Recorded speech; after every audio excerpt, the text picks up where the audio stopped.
Hello friends and students, मैं हूं सौरभ राठौड़ और आप देख रहे हैं मेरा YouTube channel Saurabh Rathore. Channel को सब्सक्राइब करें, वीडियो पसंद आए तो लाइक शेयर और कमेंट ज़रूर करें। तो चलिए स्टार्ट करते हैं हमारा chapter number 11, the human eye and the colourful world, lecture part 2। Okay, so अभी हमारा नेक्स्ट टॉपिक है power of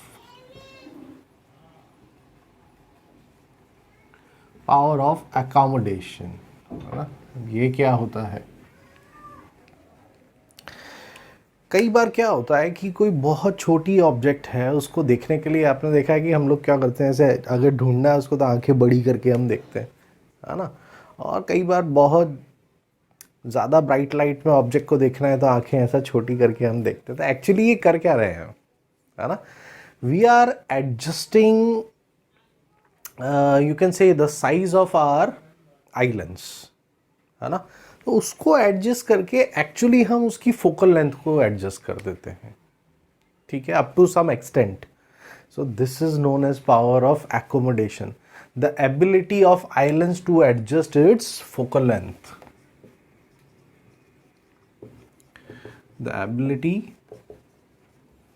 of islands to adjust its focal length, है ना। इसे पावर ऑफ एकोमोडेशन बोलते हैं।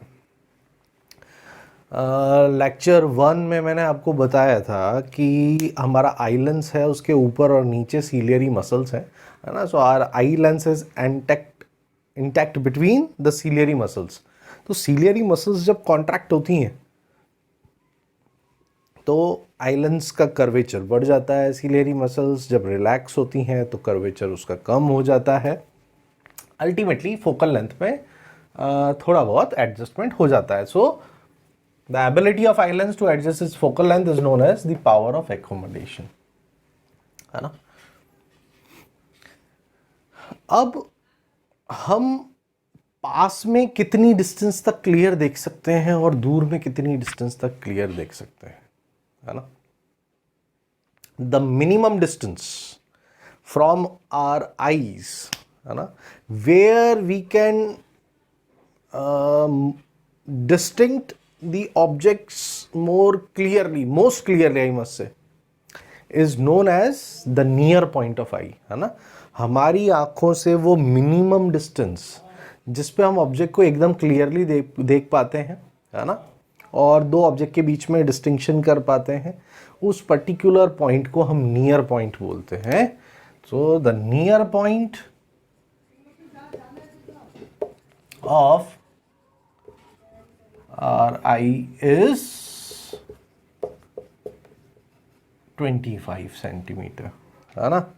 इसका मतलब मान लो कि ये डिस्टेंस 25 है मेरी आंखों से, 25 सेंटीमीटर। तो इस पर्टिकुलर पॉइंट से ही मुझे क्लियर दिखना स्टार्ट होगा, इससे दूर ले जाऊंगा तो भी मुझे क्लियर दिखेगा। बट अगर 25 सेंटीमीटर से मैं पास में लेके आऊंगा तो डिस्टिंक्ट विजन मेरा प्रॉपर नहीं हो पाएगा, मुझे क्लियरिटी नहीं मिलेगी उसमें। Okay, so the near point of our eye is 25 centimetre. अच्छा, इसको भाई एक एग्जांपल दे देता हूं मैं आपको। भाई मान लो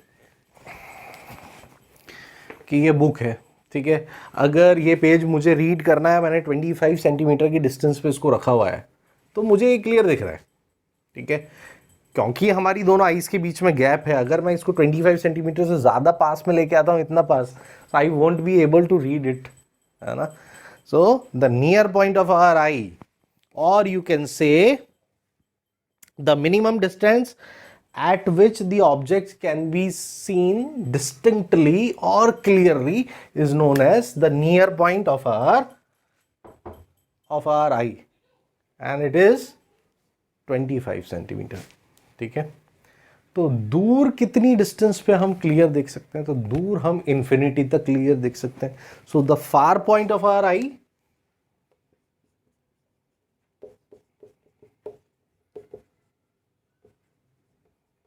is infinity.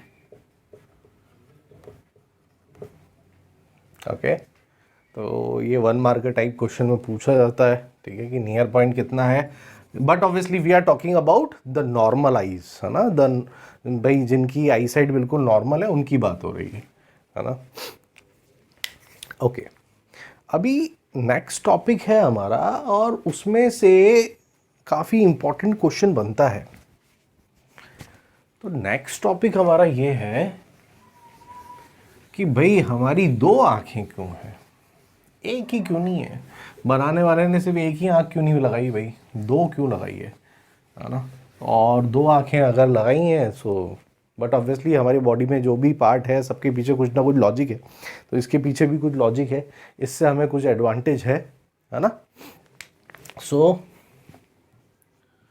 Y do we have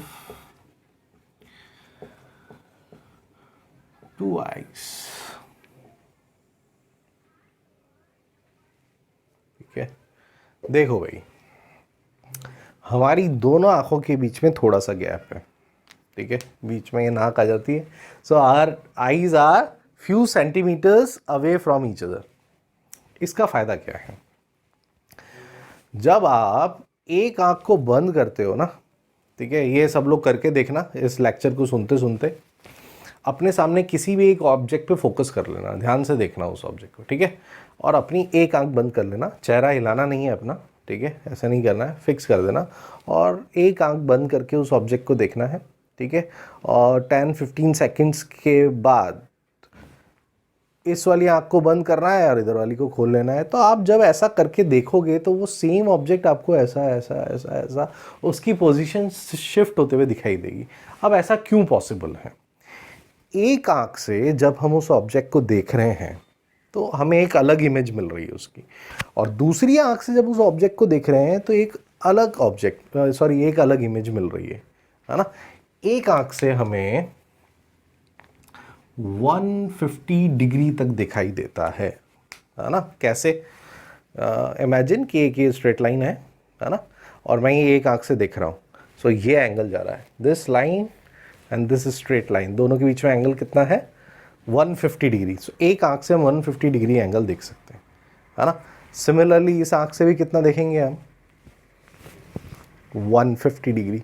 but जब हम दोनों आंखें खोल के एक साथ देखते हैं तो हमें पूरा यहाँ से लेके यहाँ तक 180 डिग्री तक दिखाई देता है। तो 2 आंख से फ़ायदा क्या मिला हमें, एक आंख से 150 डिग्री दिख रहा था, दोनों आंख से 180 डिग्री तक का दिखाई दे रहा है। It means the 2 eyes provides us wider field of view, ज़्यादा बड़ा फील्ड ऑफ व्यू हमें मिलता है, ठीक है। So, एक आंख से 150 और 2 आंख से 180 डिग्री तक हमें दिखता है। सो पहला point, it provides us wider field of view, जिसे FOV भी बोलते हैं शॉर्ट में, फील्ड ऑफ व्यू, है ना। ज़्यादा दूर तक इन द सेंस ऐसा वाइडर दिखाई देगा, ठीक है। सो दोनों आंखों से it provides us wider field of view, first point, है ना। दोनों आंखों से हम फेंट ऑब्जेक्ट्स, जो बहुत छोटे बारीक ऑब्जेक्ट्स है ना, उसको भी डिटेक्ट कर सकते हैं। तो सेकंड पॉइंट क्या हो गया,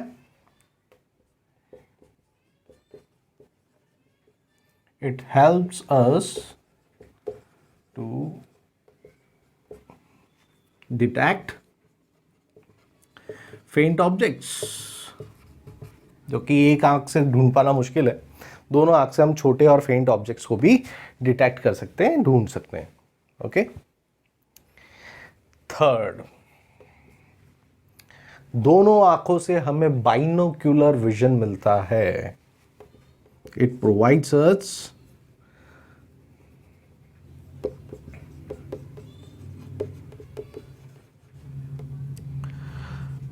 binocular vision, also known as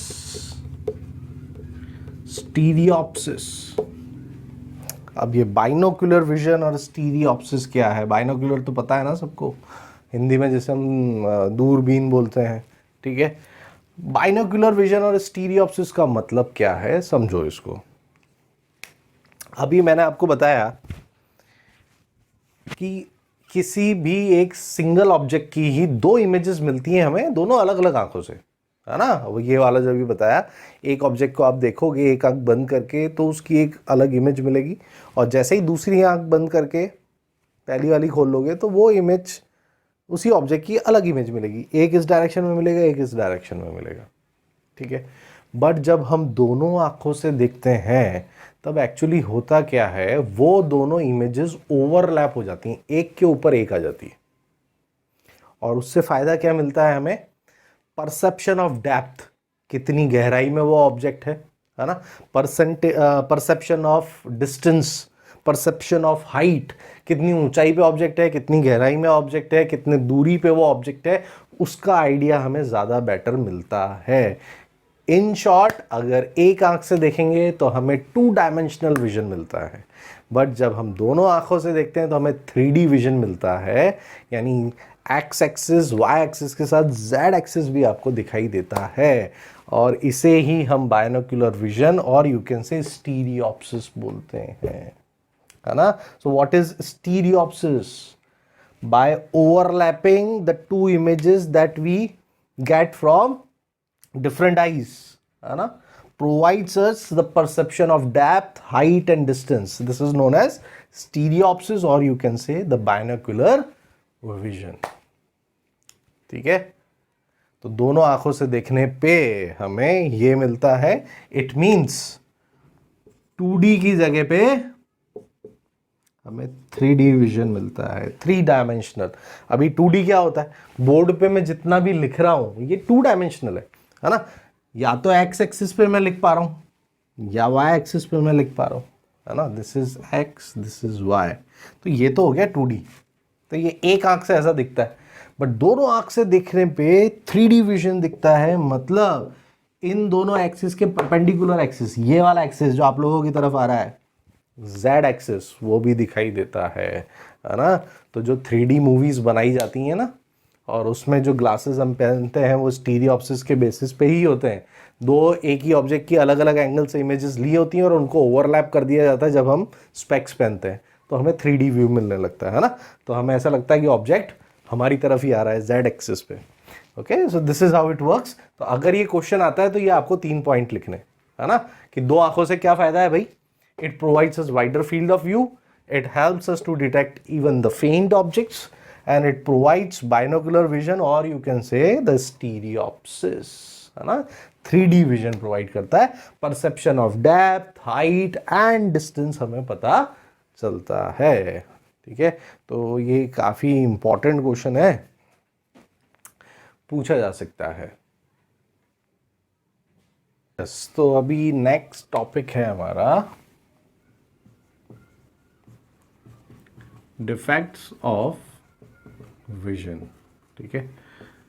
तो भाई हमारी नज़र ख़राब हो सकती है ना, तो जो जनरल डिफेक्ट्स है ना वो हमारे कोर्स में है, वैसे तो बहुत सारे डिफेक्ट्स हो सकते हैं, आई रिलेटेड बहुत सारी प्रॉब्लम्स हो सकती है, but here will discuss the basic problems, है ना। जैसा कि हम बोलते हैं कि भाई दो तरह के जनरल चश्मे होते हैं, स्पेक्स होते हैं, है ना, दूर का और पास का, तो हम ऐसा बोलते हैं भाई उसकी दूर की आँख कमज़ोर है, नज़र ख़राब है, या पास की नज़र कमज़ोर है या ख़राब है, वॉटेवर, है ना। तो ये है क्या, उसको समझते हैं। तो पहला है हमारा डिफेक्ट ऑफ विजन में myopia. Okay, so first defect of vision is myopia, also known as near sightedness.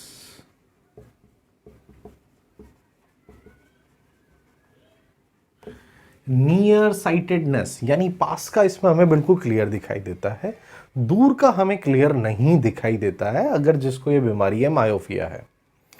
दूर का क्लियर क्यों नहीं दिखाई दे रहा है उसको, हमारा फार पॉइंट इंफिनिटी है, अभी बताया था मैंने, near point is 25 centimetre, far point is infinity, है ना। तो ये बीमारी जिसको भी हुई है उसका फार पॉइंट इंफिनिटी से शिफ्ट होके आगे आ गया है, थोड़ा सा इंफिनिटी से आगे आ गया। अब ऐसा क्यों हो सकता है, इसके दो रीजन हो सकते हैं। ये जो हमारा आई लेंस है ना, कॉन्वेक्स लेंस है, इसका कर्वेचर बढ़ जाए, ठीक है, इसका कर्वेचर एक्सेसिव हो जाए means see this is the curvature, है ना, ये इतना है और ये ज्यादा ऐसा कर्वी हो जाए, एक्सेसिव कर्वेचर हो जाए, तो ये बीमारी हो सकती है। ठीक है, सो पहला पॉइंट क्या है, एक्सेसिव कर्वेचर ऑफ आइलैंड्स, है ना, ड्यू टू एनी रीजन अगर ऐसा हो जाता है तो फोकल लेंथ क्या हो जाएगी, छोटी हो जाएगी, फोकल लेंथ विल डिक्रीज, है ना। सेकंड पॉइंट, हमारा जो पूरा की पूरा आई बॉल है जो समवॉट स्फेरिकल है ना, कल फर्स्ट लेक्चर में मैंने बताया था 2.3 सेंटीमीटर अप्रोक्सीमेटली उसका डायमीटर है, वो इलोंगेट हो जाए, है ना, यानी नॉर्मल ऐसा है स्फेरिकल शेप का है बट थोड़ा सा ओवल शेप का हो जाए, इलोंगेट हो जाए, है ना। अगर ऐसा हो जाता है तो ऑटोमेटिकली ये आइलैंड्स का कर्वेचर बढ़ जाएगा जिससे फोकल लेंथ छोटी हो जाएगी। यानी ये दो रीजंस हो सकते हैं मायोफिया के लिए, excessive curvature of the eye lens और you can say the elongation of eyeball. ठीक है, तो दोनों ही केसेस में ये बीमारी हो जाएगी हमें मायोफिया। और मायोफिया के केस में होगा क्या, फार पॉइंट जो इंफिनिटी पे था वो शिफ्ट होके फार पॉइंट इंफिनिटी से पहले आ जाएगा, यानी इमेज रेटिना से पहले आ जाएगी, रेटिना पे नहीं बनेगी, रेटिना से पहले ही फॉर्म हो जाएगी, तो बट ऑब्वियसली क्लियर नहीं दिखाई देगा। ठीक है, so image will form before retina, retina से पहले बन जाएगी। अब उसको करेक्ट कैसे करें, ठीक है, देखो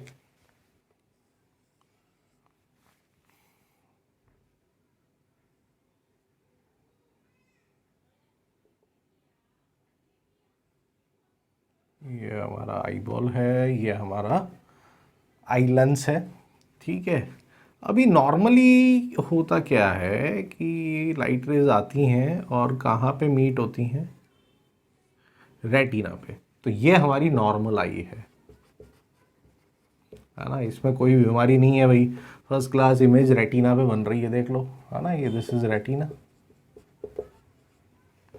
बट अगर मायोफिया है, ठीक है, तो इमेज रेटिना से पहले ही फॉर्म हो जाएगी, यानी फोकल लेंथ कम हो गया जिससे वो कन्वर्जिंग पावर बढ़ी हुई है उस लेंस की, है ना, तो उस केस में क्या होगा,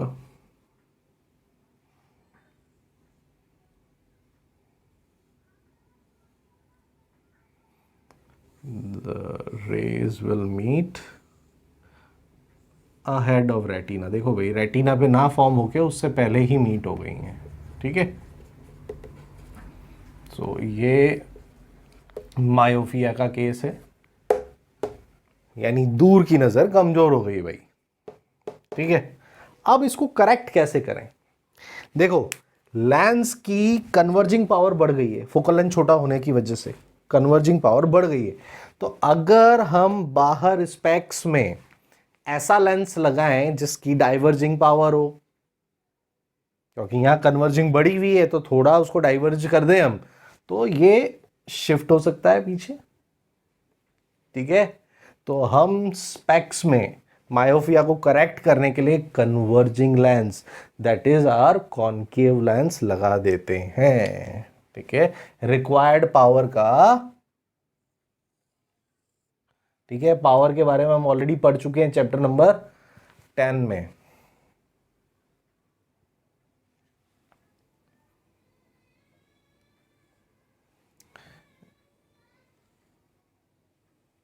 ठीक है, तो बाहर हम लगा देंगे इधर चश्मे में, स्पेक्स में कॉनकेव लेंस। ठीक है, तो ये जो रेज आएंगी पहले वो उसको डाइवर्ज करेगा, ठीक है, और फिर हमारा आई लेंस उसको कन्वर्ज करेगा और वो इमेज शिफ्ट हो जाएगी रेटिना पे। ठीक है, so this is how it works. अभी एग्जैक्टली वो कॉनकेव लेंस कितनी पावर का होता है वो भाई ऑप्टिशियन का काम है। ऑप्टिशियन पता करते हैं कि कितना आई लेंस के कर्वेचर में कितना चेंज आया है, उसके अकॉर्डिंगली किस पावर का कॉन्केव लेंस हम यूज करेंगे ताकि हम इतना शिफ्ट कर सकें। ठीक है, सो दिस इज मायोफिया। मायोफिया क्यों होता है? दो रीजन मैंने आपको बताया, है ना। Excessive curvature of the eye lens और the elongation of the eyeball, जिसकी वजह से फार पॉइंट इंफिनिटी से पहले शिफ्ट होके आ जाता है।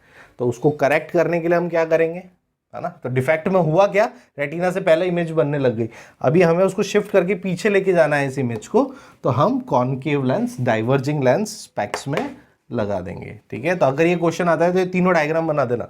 नॉर्मल आई, मायोफिया अगर है तो ये पोजीशन होगी, and this is the correction. ठीक है, इस डिफेक्ट को हमने करेक्ट कर दिया by using a concave lens in specs. Okay,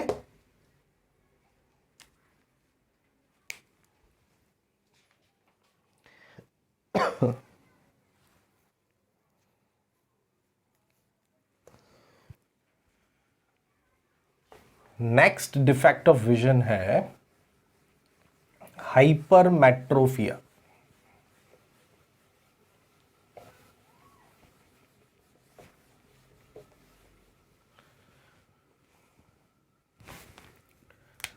Next defect of vision is hypermetropia, also known as farsightedness।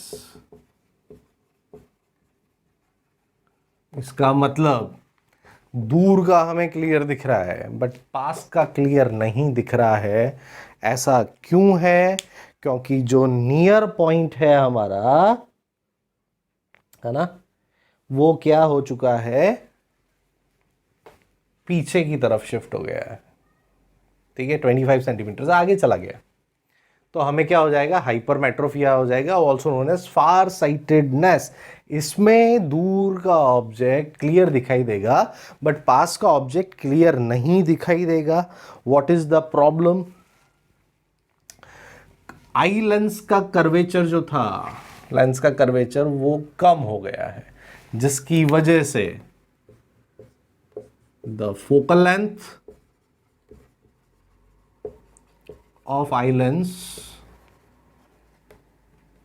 is increased। वो बढ़ गया है भाई, फोकल लेंथ बढ़ गया है। सेकंड, हमारा जो आई बॉल है वो काफी ज्यादा छोटा हो गया है ना। The eyeball has become too small, है ना, बहुत ज़्यादा छोटा हो गया है। तो इन दोनों केसेस में भाई नियर साइटेडनेस में क्या था, वो इलोंगेट हो गया था, अभी इसमें छोटा हो गया है। उधर फोकल लेंथ कम हो गई थी, यहाँ पे फोकल लेंथ बढ़ गई है। तो अब क्या होगा, जिसकी वजह से नियर पॉइंट शिफ्ट हो गया है, सो इमेज रेटिना के पीछे बनेगी, है ना। पीछे बनने का मतलब, रेटिना के पीछे बनने का मतलब, जो लाइट रेज रेटिना पे मीट होने वाली थी वो रेटिना पे मीट नहीं हो रही हैं। ठीक है, तो अभी इसको करेक्ट कैसे किया जाए? ठीक है,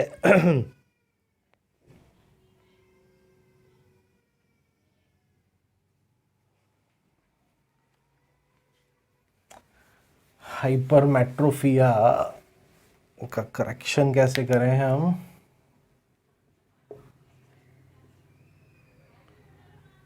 ठीक है, अभी देखो,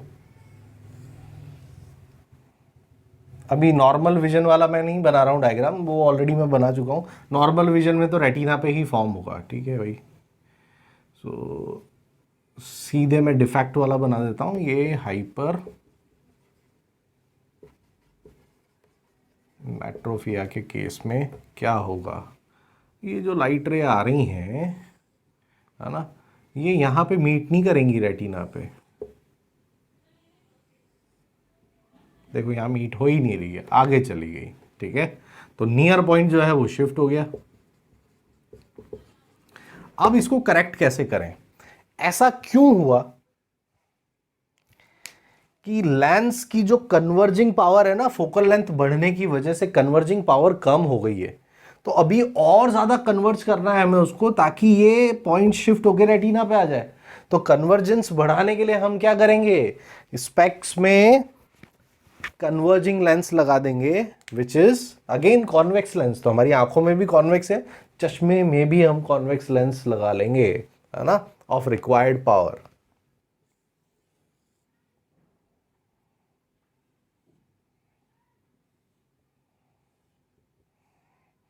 ठीक है भाई, ये बाहर चश्मे में भी हमने कॉन्वेक्स लेंस लगा लिया है। तो ये जो लाइट रे आएंगी, इसको ये पहले कन्वर्ज करेगा और ये लेंस फिर उसको कन्वर्ज करेगा। सो अल्टीमेटली ये पॉइंट शिफ्ट होके रेटिना पे आ जाएगा। Okay, so this is the correction for hypermetropia.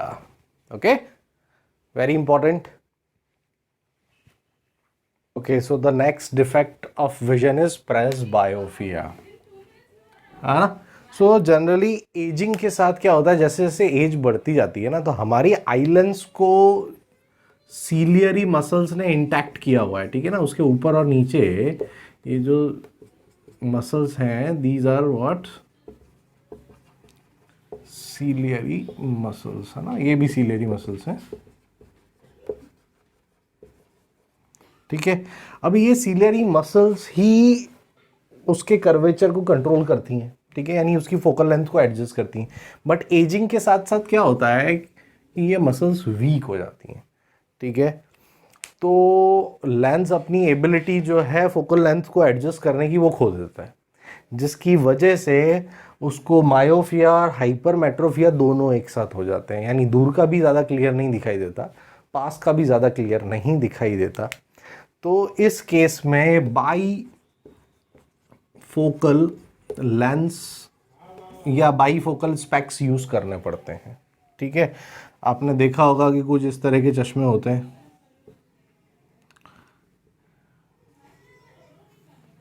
ठीक है, जिसमें नीचे यहाँ एक ऐसा कर्व सा बना होता है, ठीक है। तो कॉनकेव और कॉन्वेक्स दोनों ही लगा दिए जाते हैं।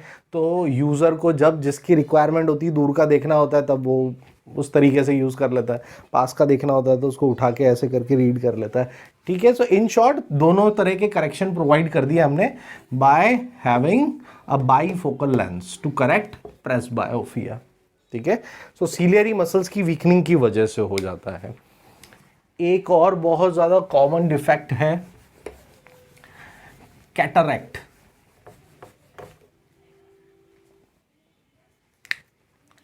ठीक है। The fourth one is cataract, जिसको हिंदी में हम मोतियाबिंद बोलते हैं, या सिर्फ मोतिया भी बोलते हैं कुछ लोग, ठीक है। अब ये भी एजिंग की वजह से होता है ना। एजिंग के साथ साथ हमारा जो लेंस का मटेरियल है, और आई lens is a crystalline lens made up of jelly like material, हाँ। सो वो मटेरियल कोगुलेट हो जाता है, थिक होना स्टार्ट हो जाता है, फॉगी हो जाता है ना, क्लाउडी हो जाता है, जिसकी वजह से ब्लर विजन हमें मिलता है, ठीक है। तो आप चश्मा कितना भी निकाल के साफ कर लो और लगाओ, उसको कोई फर्क नहीं पड़ता उससे, क्योंकि लेंस ही ऑलरेडी ब्लर हो चुका है, फॉगी हो चुका है, क्लाउडी हो चुका है, ठीक है। तो कैटरैक्ट को करेक्ट करने का सिर्फ एक ही तरीका है कि हमारे आई लेंस को रिमूव कर दिया जाए, जिसको भी ये प्रॉब्लम है, और उसकी जगह आर्टिफिशियल आई लेंस लगा दिया जाता है, दैट्स इट। सो ये भी एजिंग की वजह से होता है, ठीक है। तो इस लेक्चर में अभी ये सारे हमारे डिफेक्ट्स हो गए, द डिफेक्ट्स ऑफ विजन। तो आज के लेक्चर में इतना ही रखते हैं। मेरे चैनल को सब्सक्राइब करें अगर अभी तक नहीं किया हो तो, और वीडियो पसंद आए तो लाइक शेयर और कमेंट ज़रूर करें। जय हिंद, जय भारत, नमस्कार।